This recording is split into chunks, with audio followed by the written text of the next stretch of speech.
Bueno, entonces vamos a iniciar. Como les venía comentando, la idea de la clase de hoy es formalizar y, digamos, establecer ciertos conceptos y fundamentaciones teóricas para continuar con nuestros procesos de inferencia.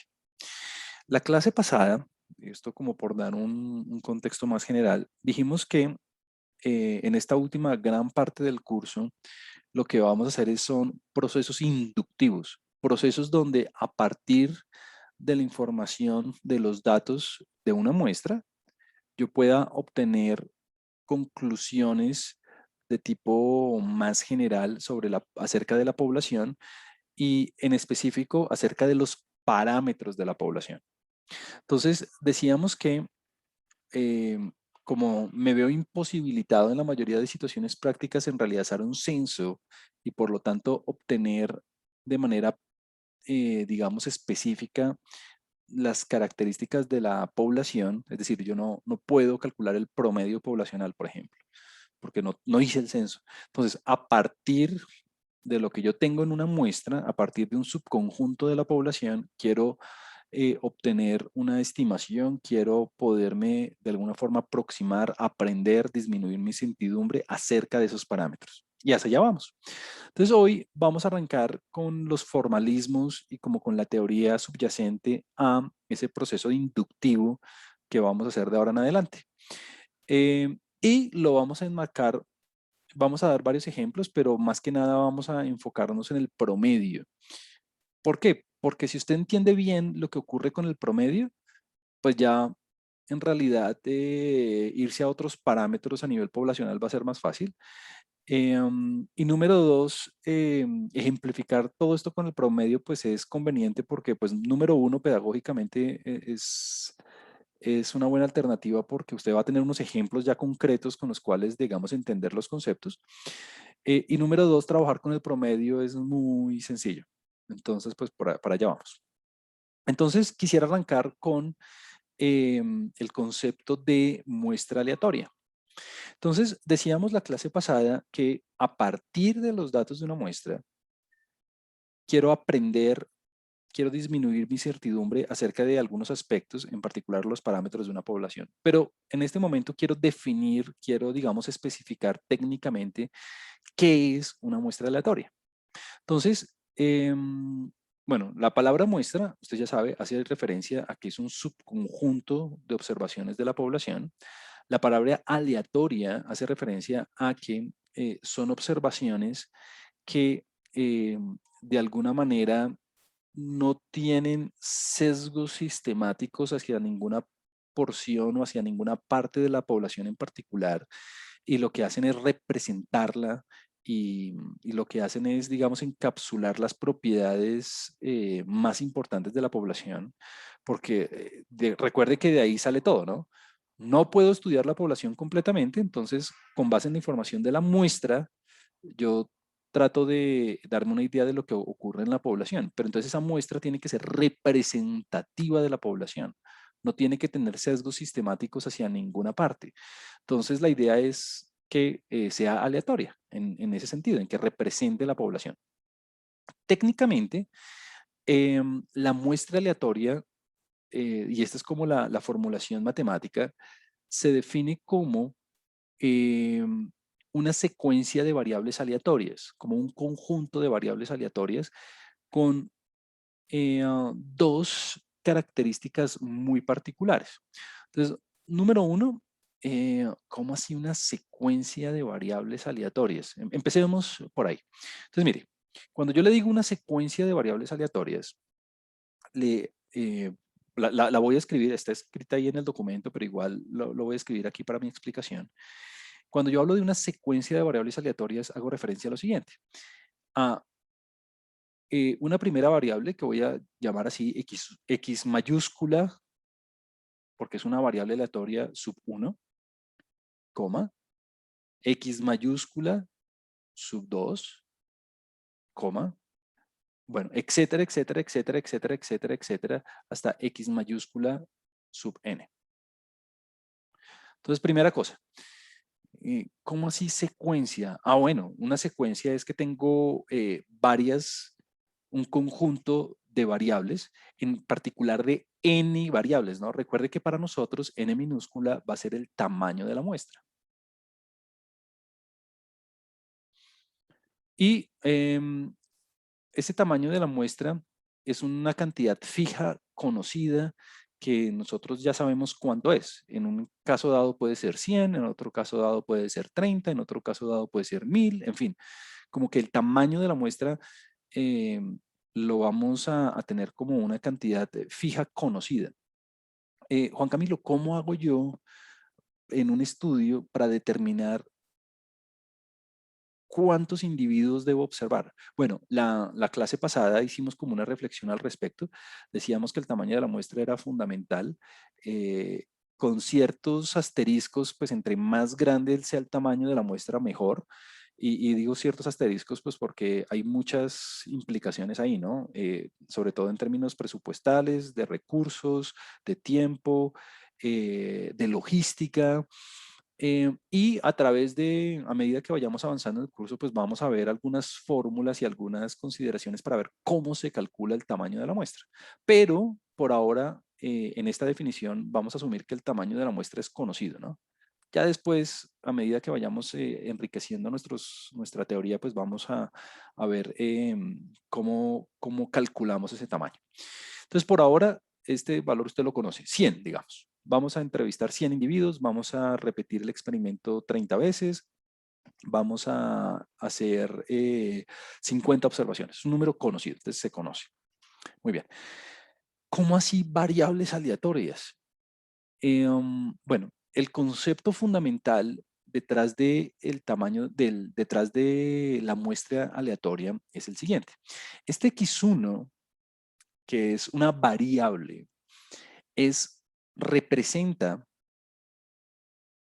lo que el valor que yo podría observar en el primer individuo.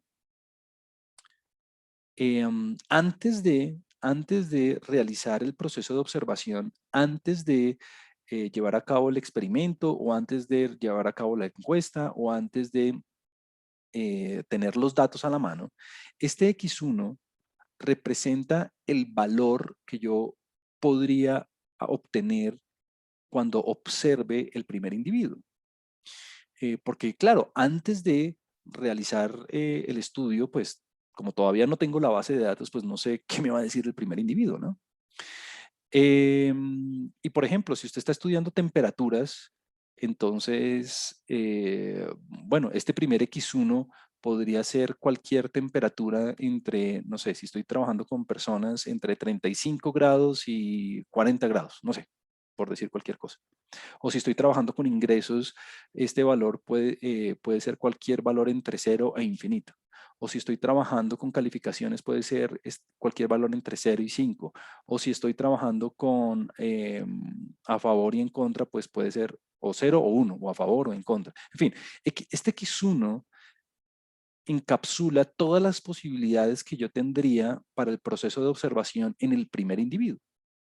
Lo mismo X2, lo mismo X3, lo mismo bla, bla, bla, hasta XN. Entonces, conviene pensar en una muestra como un conjunto de variables aleatorias, sobre todo para representar sus propiedades matemáticas. Pero, y aquí viene la parte fundamental, pilas acá, pero una vez yo ya hice el proceso de observación, una vez yo ya fui a campo y ejecuté el experimento, una vez yo ya hice la encuesta, una vez yo ya colecté la base de datos, una vez yo ya hice mi proceso de medir, este X1 se transforma en un valor particular. Lo voy a representar con una letra minúscula, X1. Este X2 se transforma en un valor particular, X2. Este X3 se transforma en un valor particular, X3, bueno, etcétera, etcétera, hasta que llego al último valor, XN. Es decir, como objeto matemático, eh, um, como, como constructo matemático, la muestra aleatoria es un conjunto, es una secuencia de variables compuesta por las posibilidades que yo tendría a la hora de hacer el proceso de observación. Pero una vez yo ya fui a campo y una vez yo ya obtuve los datos, esa muestra aleatoria se convierte en un conjunto de números, en un conjunto de valores observados, conocidos, en un conjunto ya fijo de valores. Este X1 minúscula entonces va a ser, en el caso de las temperaturas, 37.8. Este X2 va a ser 36.1. Este X3 va a ser 35.0. Bueno, etcétera, etcétera. Entonces, es bueno de hacer esa distinción porque a través del concepto de muestra aleatoria voy a poder derivar las propiedades matemáticas que me van a permitir a mí hacer las estimaciones y calcular los márgenes de error. Y una vez yo ya hice mi proceso de observación, pues voy a poder realizar los cálculos. Entonces, eh, esa secuencia de variables aleatorias que antes de hacer el proceso de observación son variables que encapsulan todas las posibilidades que podría yo obtener antes de realizar la observación, pues son variables que cumplen unas características. Esas variables se denominan como independientes e idénticamente distribuidas. Independientes e idénticamente distribuidas. Entonces, ¿qué quiere decir que las variables aleatorias sean independientes? Entonces, arranquemos por ahí. ¿Qué quiere decir que las variables aleatorias sean independientes? Independientes quiere decir que el proceso de observación, cuando yo lleve al cabo el proceso de medición, los resultados que yo obtenga, los valorcitos, los numeritos concretos que yo obtenga, no van a tener como una influencia los unos sobre los otros. Es decir, el hecho de que una persona me diga que está a favor, por ejemplo, no va a influir o no va a afectar el proceso de observación, la opinión de otra persona. O cuando yo llevo a cabo la medición con un instrumento de medida bien calibrado de la temperatura del primer individuo, no va, el hecho de que este primer individuo me dé 37.5 no va a influir o no va a afectar el proceso de observación del otro individuo. Eso quiere decir que son independientes. E idénticamente distribuidas, yo creo que aquí viene una de las partes fundamentales del concepto, idénticamente distribuidas.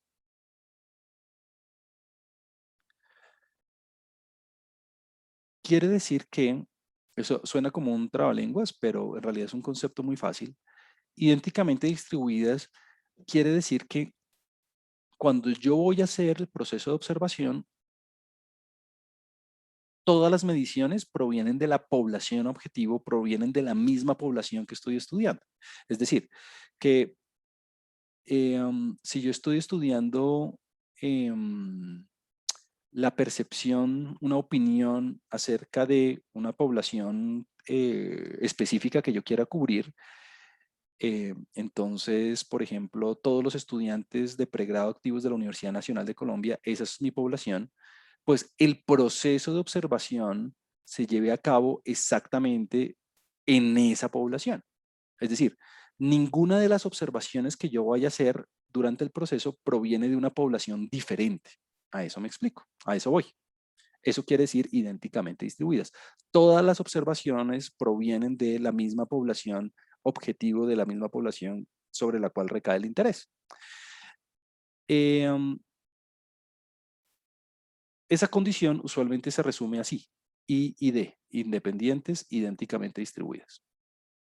Entonces, eso de independientes, idénticamente distribuidas, básicamente va hacia que el proceso de observación que yo estoy realizando de la población es un proceso fidedigno que garantiza la calidad de los datos, en el sentido de que ninguno de los datos afecta al resultado de otros y que todos provienen de la misma población que a mí me interesa.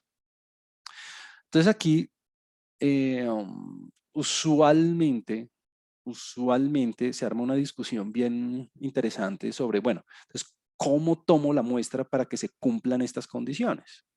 Entonces aquí, a pesar de que yo no voy a discutir ningún método de muestreo, ni voy a hacer un curso, digamos, de extensivo de cómo se hacen las muestras, porque se tomaría demasiado tiempo, la idea importante que usted se debe llevar es que, número uno, tiene que observarse, ese proceso de observación, ese proceso de medición tiene que llevarse a cabo de manera aleatoria, independiente y que cubra la población que debe estar cubriendo para garantizar la representatividad de la muestra. Pero la idea fundamental es como una idea, a pesar, ya dimos como unas pautas la clase pasada, pero quisiera volverlas a tomar por un segundo. La idea fundamental es la de la representatividad. Entonces, la clase pasada hacíamos un símil, como una analogía con una gran urna, como que tuviera todos los elementos de la población. Una gran urna donde usted tuviera, si su población tiene 1 millón de elementos, pues que tuviera 1 millón de balotas. O si es una población infinita, pues tuviera infinitas balotas. Entonces, eso es un proceso, es un experimento de pensamiento. Entonces, cada puntico significa un elemento de la población. Listo. Entonces, ¿cómo hago yo para seleccionar una muestra que cumpla estas condiciones? Entonces, aquí hay como toda una teoría detrás de esto. Lo importante es que, más allá de todos los métodos de muestreo que uno se puede encontrar disponibles a la hora de hacer un estudio, lo importante es que todos los métodos de muestreo traten de o apuntan hacia la aleatoriedad y hacia la representatividad de la muestra. Y aquí simplemente quisiera mencionar un par de escenarios como básicos y un par de escenarios que usted debe manejar. El primero es, bueno, ¿cómo hago para que sea aleatoria en el sentido de garantizar la independencia y de garantizar que sean idénticamente distribuidas? Bueno, lo idénticamente distribuidas es que, pues básicamente usted va a tomar la balota de esta urna y no de otras urnas, ¿no? Entonces, digamos aquí usted tiene su población y no hay como eh, factor de equivocación en el sentido que usted va a observar otros elementos que no le corresponden, por ejemplo. Y lo de la aleatoriedad y la independencia, digamos, tácitamente es como simplemente meta la mano en la urna y y elija el individuo que eh, aleatoriamente le vaya a salir después de haber revuelto la urna bastante, pues. O sea, como que todos los individuos en la población tengan el mismo chance de tengan un chance de ser observados, pues. No necesariamente el mismo, pero tengan un chance de pertenecer a la muestra para evitar sesgos sistemáticos. Pero entonces aquí viene una discusión importante y es, bueno, ¿qué debería hacer yo?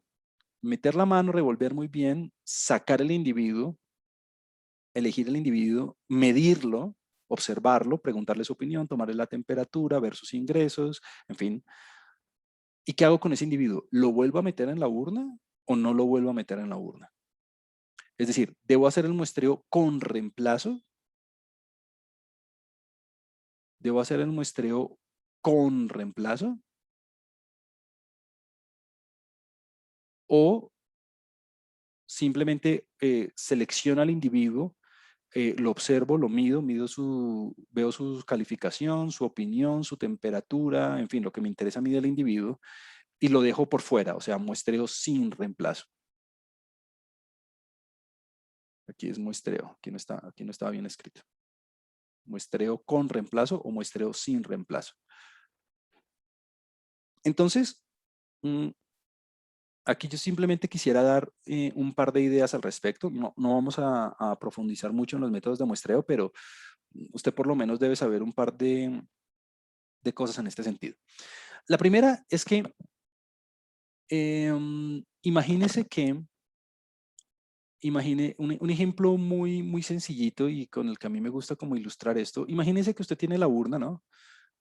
Vamos a dar un ejemplo muy sencillo en el que usted tiene dos pelotitas blancas y tiene 3 pelotitas negras. Para no pensar en un caso muy complicado, ¿no? Entonces, vamos a examinar por un segundo el muestreo con reemplazo.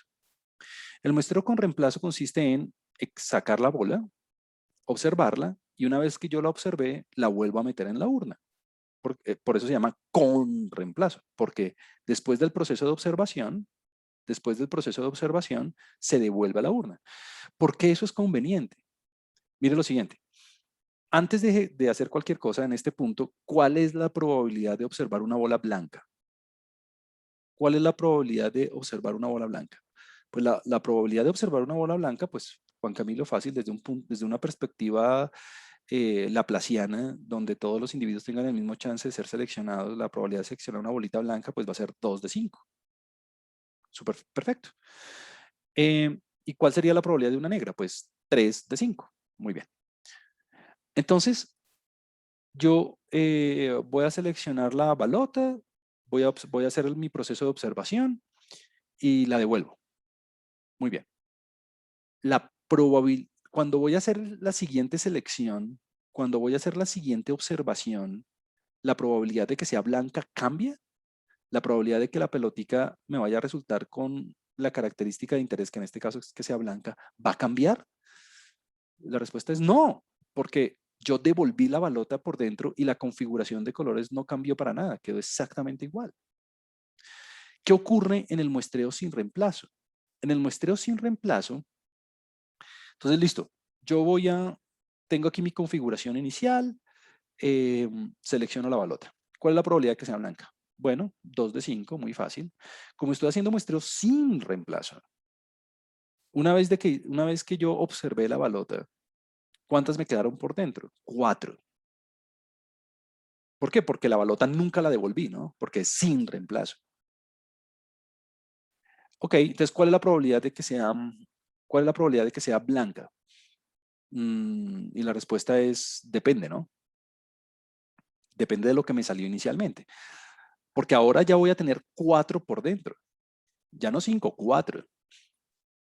Y la probabilidad de que sea blanca depende de lo que me salió inicialmente. Entonces, si me salió blanca, pues la probabilidad de que me vuelva a salir blanca es de 1/4.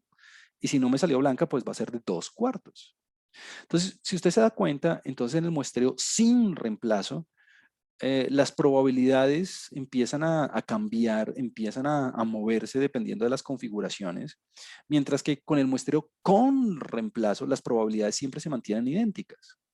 Entonces, esto de la independencia y de estar idénticamente distribuidas usualmente se asocia con un muestreo con reemplazo, donde usted observa un individuo y lo vuelve a meter dentro de la población.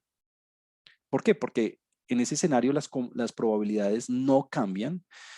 Lo que sucede en una extracción particular, en una observación particular, no influye, no afecta absolutamente en nada el siguiente proceso de observación, a diferencia del muestreo sin reemplazo, porque usted ya se da cuenta que con el muestreo sin reemplazo las probabilidades empiezan a cambiar. Entonces, lo que me dicen a mí usualmente en este punto es, bueno, Juan Camilo, yo entiendo perfectamente, es muy fácil de entender que el muestreo con reemplazo usualmente se asocia con la independencia y con un proceso de observación idénticamente distribuido, porque las probabilidades no van cambiando, lo que resulte con una balota no afecta en nada en lo que vaya a resultar con otra balota, porque yo la devolví y entonces las probabilidades no van a cambiar, pero tiene sentido que si yo estoy haciendo un proceso de medición, por ejemplo, en el caso de una percepción de opinión, que yo entreviste a una persona 2 veces, o sea, como que yo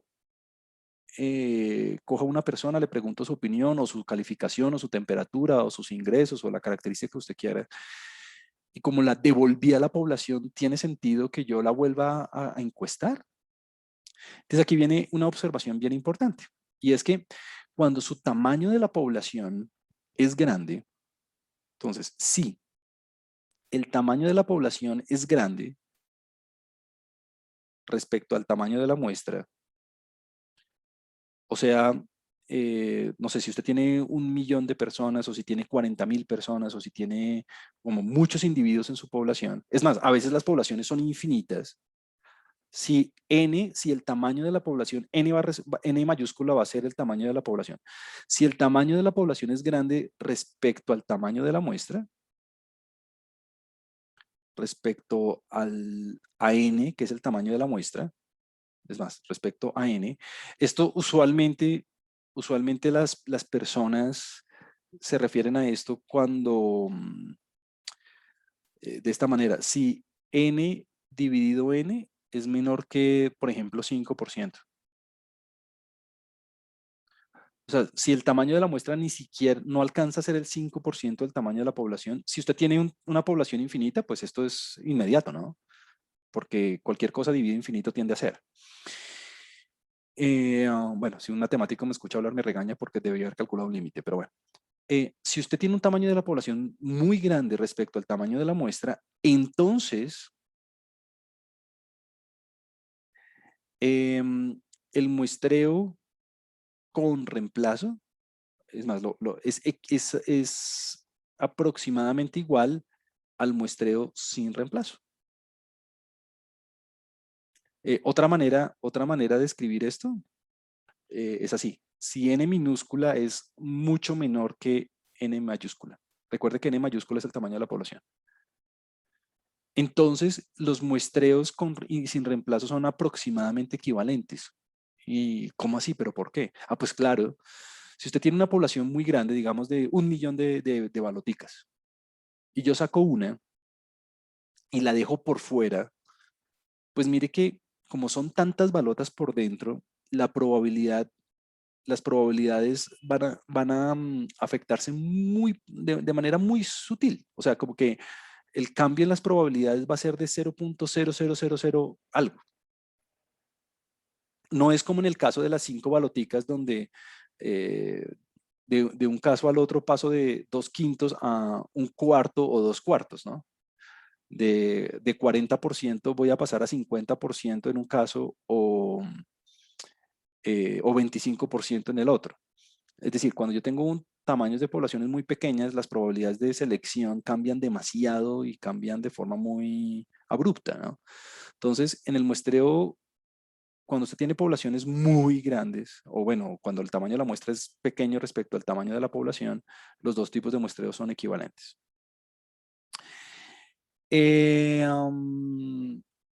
Esta observación de Nicolás es bien importante. Nicolás me dice aquí, y el hecho de que esta diferencia entre el tamaño de la muestra y el tamaño de la población sea tan grande, ¿se podría considerar como malo? Excelente observación. Yo creo que ese es el reto de la inferencia estadística, y es que a partir de porciones menores, poder llegar, o porciones de información, digamos, reducidas, poder llegar a conclusiones grandes acerca de una población es importante. Entonces, por eso yo decía que entre más grande el tamaño de la muestra, pues sería como mejor, bueno, con los asteriscos que ya hemos dibujado, que ya hemos tenido en cuenta. Y a pesar de que las muestras puedan ser muy pequeñas respecto al tamaño de la población, porque en algunos casos incluso el tamaño de la población puede ser infinito o considerado como infinito, no quiere decir que el proceso de inferencia sea malo, por dos motivos. El primero, porque si la muestra representa la población, a pesar de que sea pequeña, pues yo voy a poder controlar mis niveles de error y dar un márgenes de error aceptables. Y número dos, porque además de poder controlar los márgenes de error, si tengo una muestra representativa, finalmente voy a poder tener ciertos estimados aceptables de lo que yo estoy estudiando. Y un ejemplo típico que es un poco tonto porque es evidente, pero sirve es este. Cuando usted le están haciendo un examen de sangre y para comprobar una enfermedad o lo que sea, pues a usted no le comprueban cada una de las células de su cuerpo, ¿no? ¿Cuántas células tiene usted en el cuerpo? Millones y millones, tantas que pueden ser hasta infinitas, ¿no? Que se pueden considerar hasta un número tan grande como infinito. Entonces, eh, no estoy diciendo que tengamos infinitas células, ¿no? Pero el número es tan grande que conviene pensarlo como infinito, ¿no? Entonces, a pesar de eso, usted igual le toman una muestra y con esa muestra igual toman la decisión, y con esa muestra igual se sabe si la persona, o se decide si la persona tiene la enfermedad o no, o si está bien o está mal. Entonces, ese es un caso, digamos, muy, digamos, sencillo de que a pesar de que con muestras pequeñitas puedo obtener conclusiones buenas. Lo mismo en un proceso de medición de calibración de un instrumento, ¿no? Tengo un termómetro, un barómetro, una pesa, lo que usted quiera. ¿Cuántas mediciones puedo hacer yo con ese instrumento? Pues infinitas, ¿no? Tengo infinitas posibilidades a la hora de realizar el proceso de medición. Pero a pesar de eso, yo puedo, con base en con base en un conjunto de observaciones, no sé, de 10, 20, 30 observaciones, evaluar si el instrumento está calibrado o no. O, en fin, con instancias con instancias pequeñas, si se quiere, entre comillas, yo puedo llegar obviamente con ciertos márgenes de error y con ciertas tolerancias, pues yo puedo llegar a tener conclusiones válidas acerca de la población. Y ese es el reto, ese es el reto. Y lo que me gusta de la observación de Nicolás es que de alguna manera refleja la dificultad del proceso inductivo, ¿no? ¿Cómo es posible que a partir de un conjunto de datos tan menor pueda obtener yo conclusiones válidas acerca de la población? Hacia allá vamos. Entonces, mi punto aquí, digamos, como para cerrar esta discusión e ir un poco más allá, es el siguiente. Número uno, la muestra aleatoria es un conjunto, como objeto matemático, la muestra aleatoria es una secuencia, un conjunto de variables aleatorias que contienen todas las posibilidades de lo que yo podría haber observado, de lo que yo puedo observar a la hora de realizar el proceso de observación. Una vez yo hice la observación, ahí sí, cada uno de esos valorcitos se convierte en numeritos. ¿Cuál es la gran diferencia? La gran diferencia es que la muestra aleatoria es un conjunto de variables con potenciales, con posibilidades, mientras que así se llama, la realización de la muestra ya son numeritos concretos, es la base de datos, si se quiere. Eh, realización de la muestra aleatoria.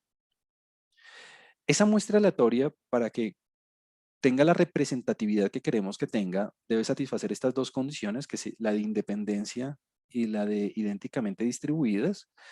Y básicamente quieren decir que el proceso de observación no afecta un resultado a otro y que todos provienen de la misma población. Y que en términos prácticos, si usted lo quiere pensar, lo puede pensar como un muestreo sin reemplazo, si usted quiere. ¿Por qué? Porque en últimas, cuando la población es lo suficientemente grande, el muestreo sin reemplazo y el muestreo con reemplazo son equivalentes. Eh, y nada, y hacia allá vamos. Entonces, con esta muestra, la idea es poder darnos una idea de lo que ocurre en la población. Entonces, mi primer punto, yo voy a hacer aquí dos, en este momento voy a hacer dos conceptos importantes. Pensemos entonces en que tenemos una población sobre la cual nos interesa, nuestro parámetro de interés es el promedio. Nuestro parámetro de interés es el promedio. Nuestro parámetro de interés sobre el que queremos averiguar, sobre el que queremos estudiar, nuestro parámetro de interés es el promedio poblacional.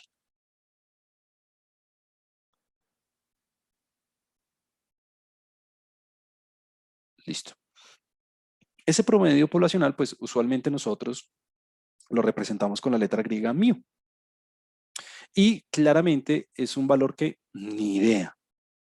Porque si lo conociera, si yo conociera el valor de mu, pues ya lo tendría todo, ¿no? Ya, si yo tuviera el censo, si yo tuviera todo el conocimiento acerca de la población, pues calcular mu sería inmediato. O sea, no tendría que ponerme a tomar muestras ni perder el tiempo con eso, pues porque si ya sé mu, pues ¿para qué me pongo en eso de las muestras? Juan Camilo, supongamos que usted tuvo todos los recursos del mundo, es Dios y tiene el censo, ¿cómo calcula mu? Ah, bueno, entonces aquí si yo tuviera el censo y pudiera calcular mu, aquí hay dos posibilidades, ¿no?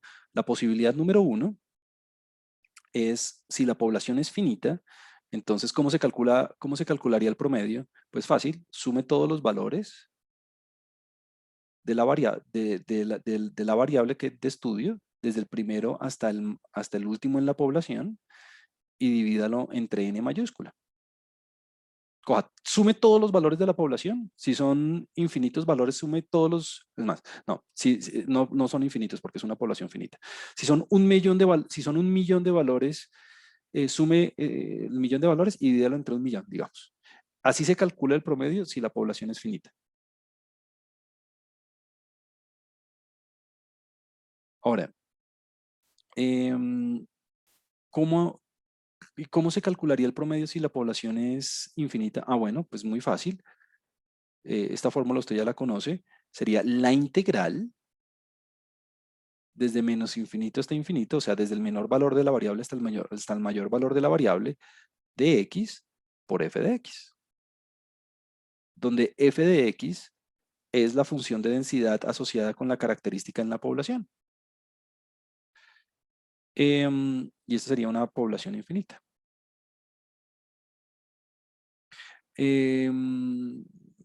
¿Cómo así, Juan Camilo? Pero esto era lo que hacíamos en probabilidad. Claro, es que mire que ahora estamos haciendo el proceso inverso. Por ejemplo, no sé, estamos trabajando con unas calificaciones, si usted quiere. Entonces, mire que supongamos que las calificaciones tienen distribución normal. Entonces, cuando usted dice que las calificaciones tienen distribución normal, cuando usted dice que su variable tiene distribución normal, lo que usted está diciendo es que su población, lo que usted está diciendo es que su población sigue este patrón. Una, una línea así simétrica absolutamente, digamos, acampanada de manera perfecta. Entonces, esto sería un censo en el sentido que usted conoce la población absolutamente y la puede ver como infinita desde varios puntos de vista. El primero es como, claro, entre 0 y 5, ¿cuántas posibilidades hay? Pues infinitas, ¿no? Hay infinitos números entre 0 y 5. Entonces, de pronto el promedio de la población está alrededor de, no sé, 3,2, 3,5. Listo. Entonces, esta curva es la población en realidad. Y básicamente lo que estamos diciendo es que la población sigue un comportamiento normal, sigue un modelo normal a partir del cual yo podría calcular mu. Entonces, básicamente ese es uno de los problemas, que en casi todos los problemas prácticos, pues uno no sabe, número uno, uno no sabe cuál es la curva asociada con la población. Número uno, eso. Y número dos, pues como no pude observar absolutamente todas las instancias o todos los elementos de la población, pues yo no sé si debo calcularlo, no puedo calcular mío, mejor dicho.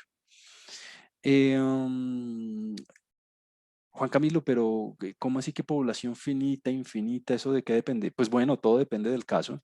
Si usted está haciendo un estudio de opinión, entonces y su población objetivo son todos los estudiantes activos de la Universidad Nacional de Colombia, sede de Bogotá, pues esa es una instancia donde la población se puede considerar como finita.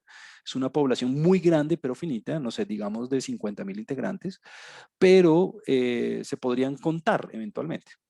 Una población infinita, pues hay muchos ejemplos, casos donde conviene pensarla como infinita, como el caso de que yo le decía de la prueba de sangre, ¿no? Infinitas células, si se quiere, no porque sean infinitas, sino porque son tantas que tratar de enumerarlas es más complicado.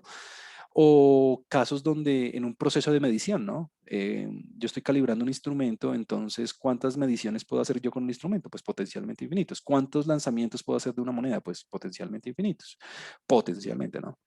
En fin, o si usted está considerando las calificaciones de un grupo de estudiantes, pues las calificaciones, pensando en su rango, ¿cuántas posibilidades puede haber en el rango de calificaciones? Pues infinitos. Entonces, es bueno como poder enfocar las poblaciones desde varios puntos de vista, pues para saber usted cómo podría hacer el cálculo del promedio. Pero en últimas,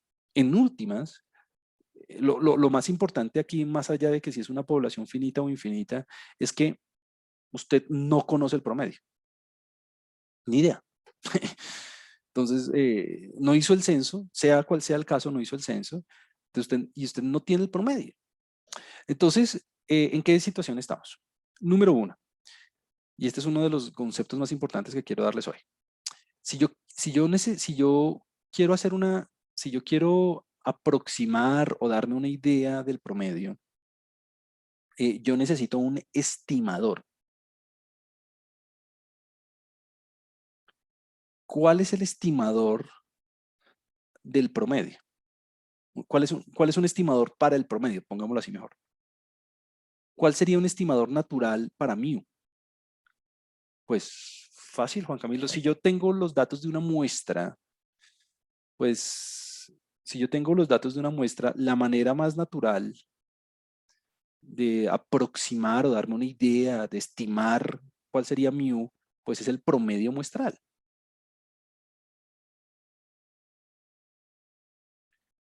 Es el promedio muestral. Entonces, ¿cómo es el promedio muestral? Ah, pues el promedio muestral es X barra, ¿no? X barra igual a, pues fácil, sume las cantidades en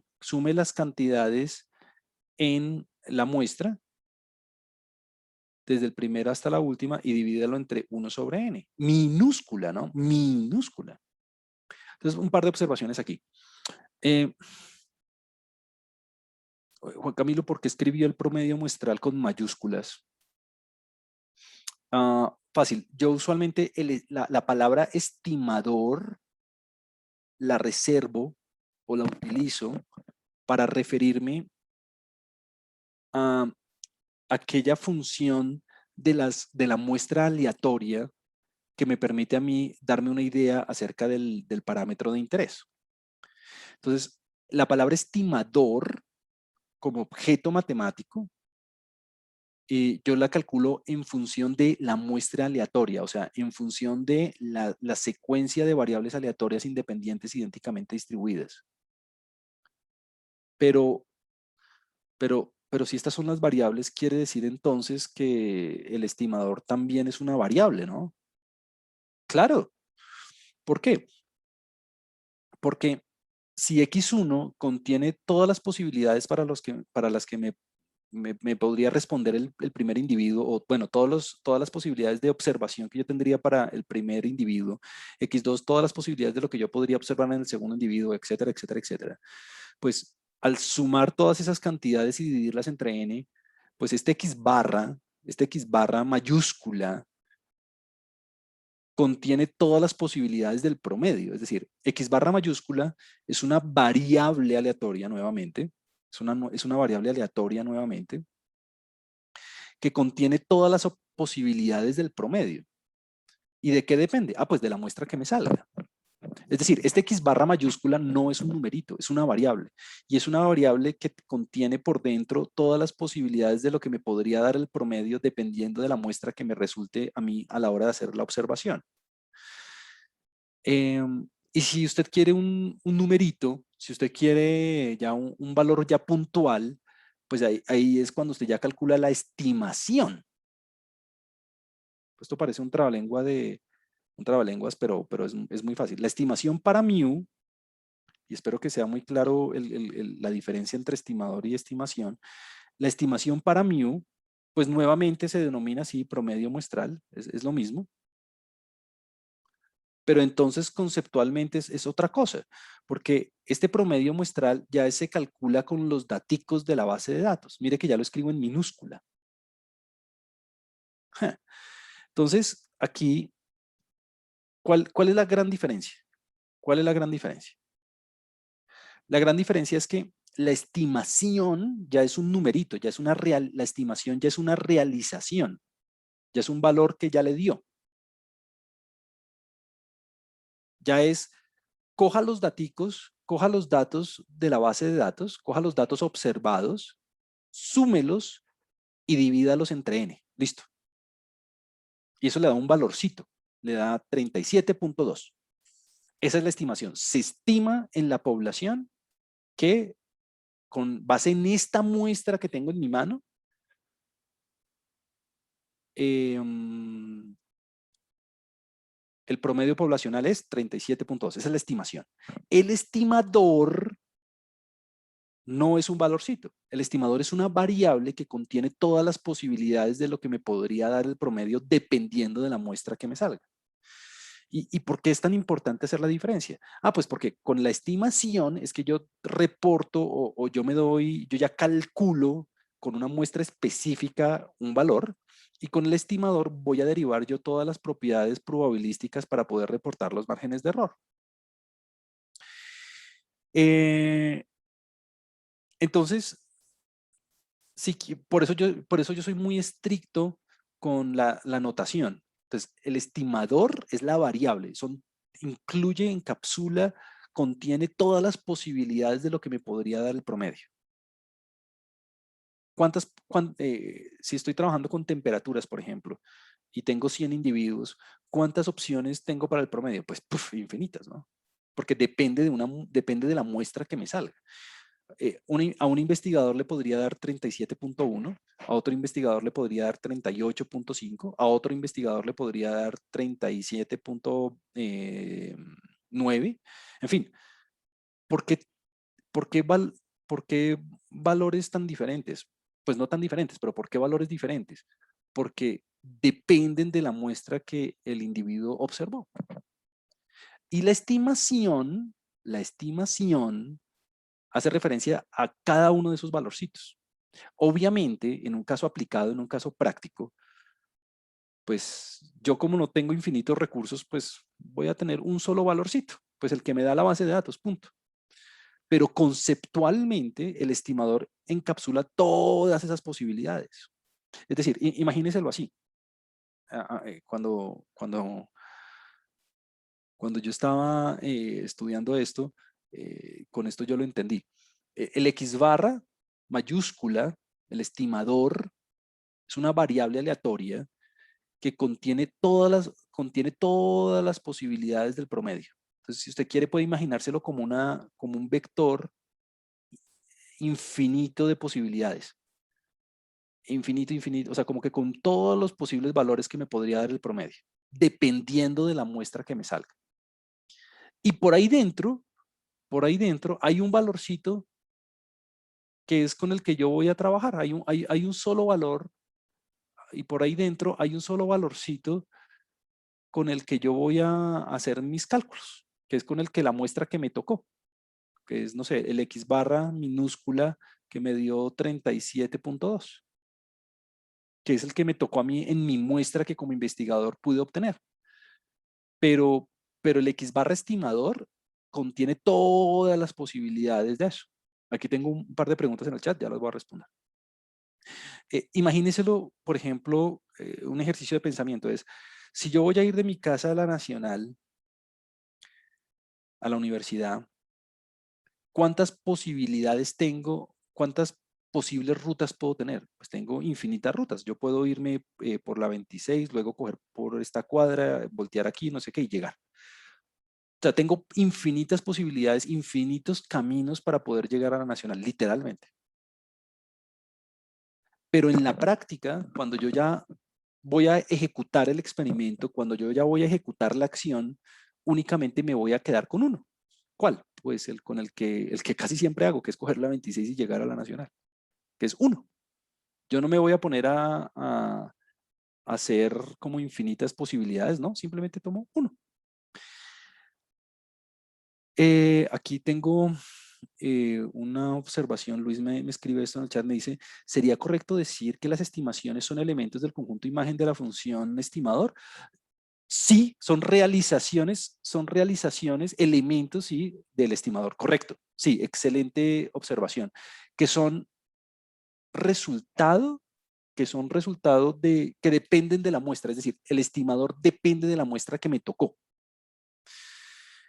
Y Nicolás aquí me dice, pero ¿cómo sé cuál tomar?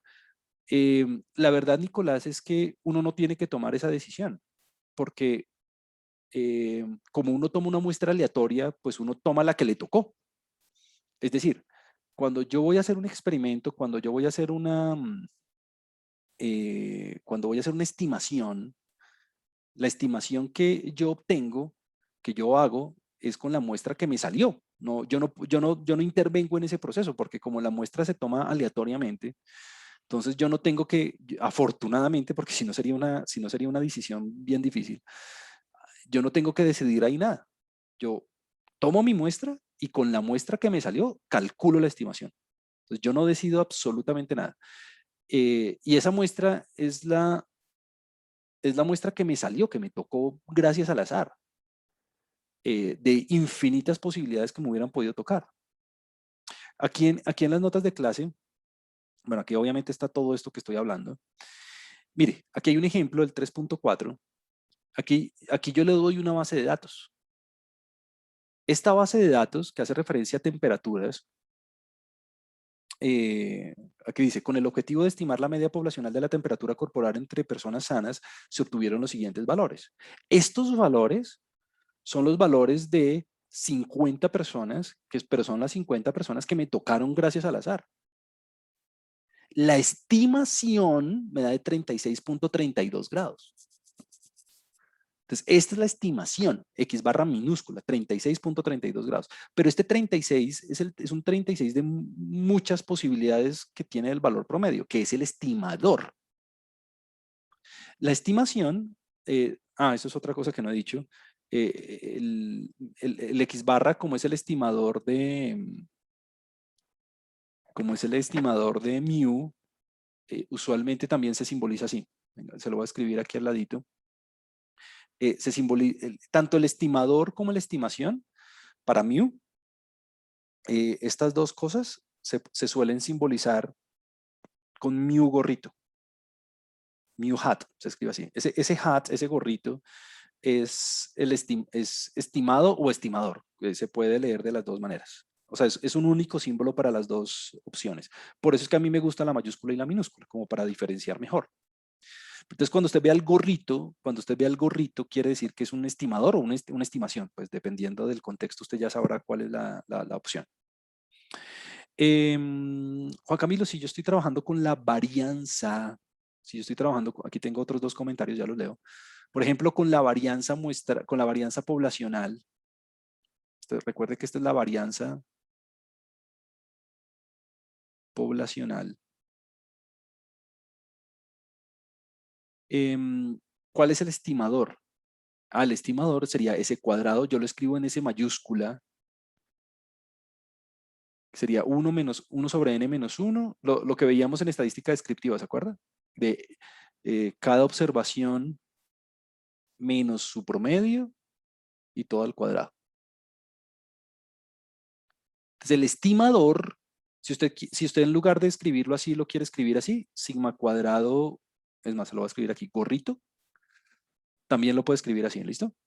Este estimador no es un número, encapsula todas las posibilidades de lo que me podría dar la varianza muestral dependiendo de la muestra que yo tenga. En este caso particular, el estimador me dio de 0.0, la estimación, de hecho, me dio de 0.01 grados centígrados. Obviamente está al cuadrado porque usted sabe que la varianza tiene términos cuadráticos y demás. Entonces, aquí juega pues todo lo que hicimos de estadística descriptiva al principio del semestre, pero listo.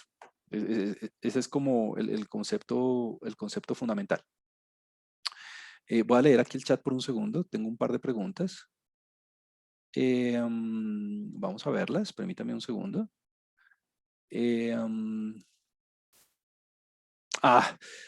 No, aquí Luis hizo una observación buenísima, pero se me adelanta muchísimo. Luis aquí se adelantó como 2 clases, o bueno, no, se adelantó una clase, de hecho. Luis me dice, ¿y el promedio de las estimaciones tiende a ser el promedio poblacional o no hay ninguna relación? Excelente, Luis. No, no, se me adelantó. Sí, ya lo dijo Luis, el promedio de las estimaciones es el mu poblacional, correcto. Hacia allá vamos, pero Pero bueno, no quiero ir hacia allá, Luis, más porque eso es tema de otra clase y quiero cubrir otros tópicos. Muy buena observación. Ya hay una intuición muy buena de hacia dónde vamos. Y Nicolás acá me dice, entonces es posible que diferentes muestras de una misma población difieran mucho o casi siempre se mantienen en un rango acotado. Esa es otra muy buena cosa. Y hacia allá, es ese comentario, bueno, el de Luis no lo quiero tocar porque es tema de otra clase y sí es correcto. El de Nicolás sí lo quisiera tocar en este momento porque es importante. Y es, claro, en, en, cuando yo tengo una población, y ya Nicolás lo dice perfectamente, Nicolás dice, ¿es posible que diferentes muestras de una misma población difieran mucho o casi siempre se mantienen en un rango acotado?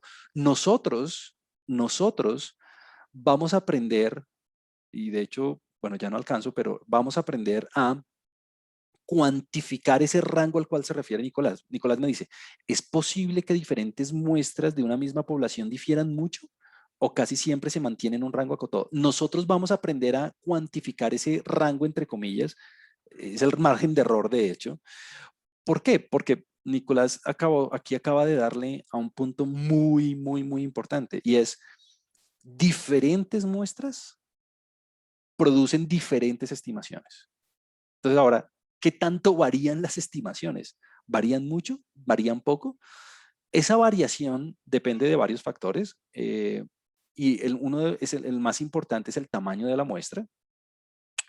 Y con base en esa variación vamos a aprender a calcular el margen de error, pues para de alguna forma tener certeza de qué tanto varían esas estimaciones y poder dar como un rango específico en el cual se mueve el promedio poblacional, porque bien lo dice Luis, el promedio de las estimaciones es el promedio poblacional. Entonces, ese tipo de cosas es lo que nos va a permitir a nosotros, además de dar la estimación puntual, esta es la estimación puntual, nos va a permitir a nosotros dar un margen de error, como decir, ¿qué tanto varían las estimaciones? Número uno. Eso se denomina error estándar, Nicolás. Y con base en ese error estándar, ¿cómo puedo dar yo un conjunto de valores que con cierta probabilidad contengan el valor verdadero de la población? Entonces, dos comentarios al final muy importantes. Gracias, Luis. Gracias, Nicolás. Pero los vamos a abordar con más detalle la próxima vez. Bueno, si usted entiende eh, ese concepto que dimos hoy de la diferencia entre estimador y estimación, ya dio un paso bien avanzado. La próxima sesión, entonces lo que vamos a ir es hacia lo que dice Felipe y hacia lo que dice Nicolás, y es el promedio del estimador es el promedio poblacional y cómo cuantificar la variabilidad de las estimaciones. Hacia allá vamos. Entonces, pero eso lo vamos a hacer la próxima clase, ¿listo? Ya son las 3:15, ya se me cumple el tiempo. Entonces, ¿hoy qué vimos? Hoy vimos el concepto de muestra aleatoria.